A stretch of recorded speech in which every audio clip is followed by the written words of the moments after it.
श्री गोपाल तुका महाराज की जय, श्री दत्तात्रेय महाराज की जय. मानभाव पंथामध्ये असं सांगितलेलं आहे की बाबा तुम्ही एकनिष्ठ भक्ती करा. एकनिष्ठ भक्ती करा म्हणजे मलाच धरा, श्रीकृष्णाला धरा, दुसऱ्या कोण्या देवाला धसू नये असं म्हणतात.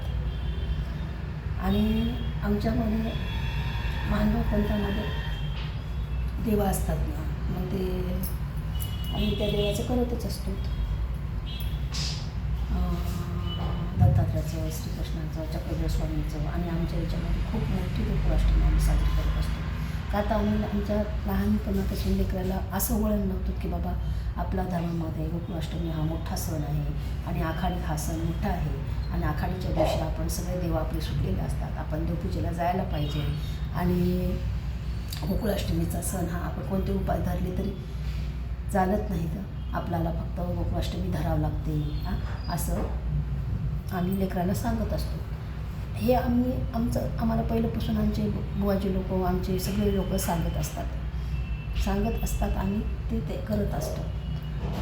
पण मला असा एक प्रश्न पडला की बाबा सगळं खरं आहे आणि वरून एकदा काय झालं, ते विष्णू आणि लक्ष्मी फिरत वरून अशी चक्कर मारत होते आणि ते विष्णू म्हणत होता लक्ष्मीला की बाबा मला पृथ्वी तलावर सर्वात जास्त मला मान जास्त आहे आणि मला ते जास्त पूजा करतात असं म्हणत होता. लक्ष्मी म्हणे असं आहे का म्हणे, ठीक आहे म्हणे. ती म्हणजे लक्ष्मी म्हणे मला सुद्धा जास्त हे करतात आणि ते पृथ्वी तलावर पाहायचं म्हणतात. मग एक महिना अगोदर येऊन विष्णू एका ब्राह्मणाच्या घरी राहत असतो आणि ब्राह्मणाच्या घरात किरायानं राहत असतो, त्याला पैसे देतो, सगळं देतो, हे करतो.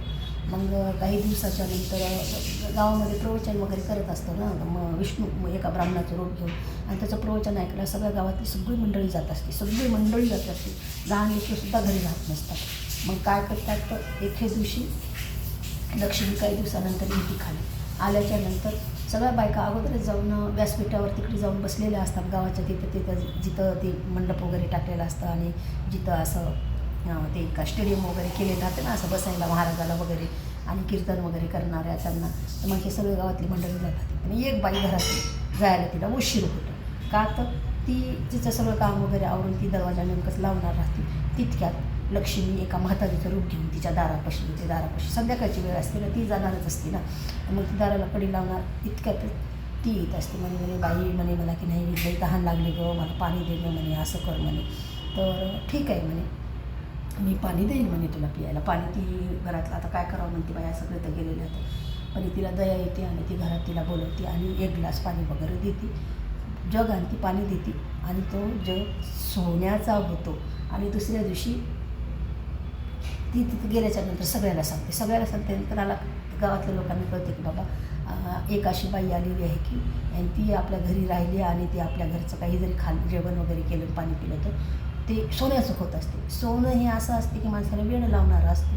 आज त्या सोन्याला थोडा भाव आहे का, मग ते करोडोनं चाललं ना, लाखात चालले ना, लाखाच्या 1.5 लाखाच्या भावामध्ये तोळा चालले सोनं, मग ते किलोनं किती भाव असेल असा.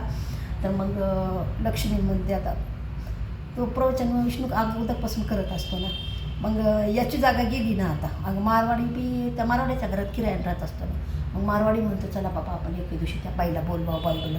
मग ती मारवाड्याच्या घरात जाते, लक्ष्मी मारवाड्यापाशी जाते, मग घरात जाते का ते तिथं विष्णू राहत असतो ना.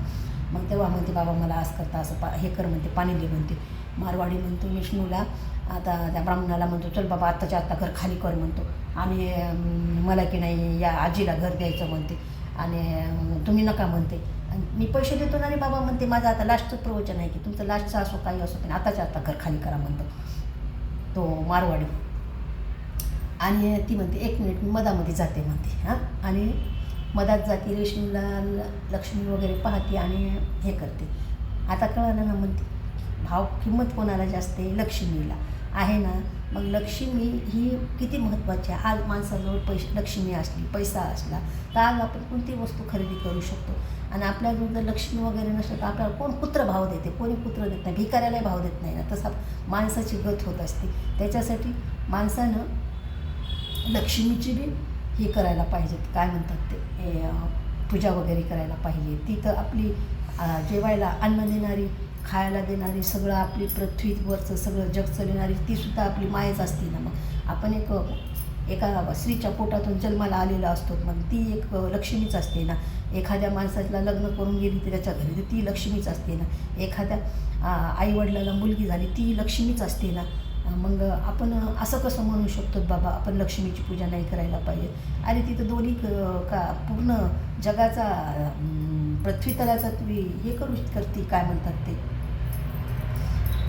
चालते. पृथ्वीतलावर सगळं चालत असतं, लक्ष्मीमुळं सगळं चालत असते. खायला अन्न भेटतं, खायला जेवायला धान्य भेटतं, सगळं भेटतं, पैसा भेटतो, अन्न भेटतं, सगळं भेटतं. देवाची देवदेव पूजा सगळी जरी केली तरी त्याच्यामध्ये सुद्धा काही याचं रूप नसते का? आपल्या पाचीदेवामध्ये काय लक्ष्मीचं रूप नसतो का?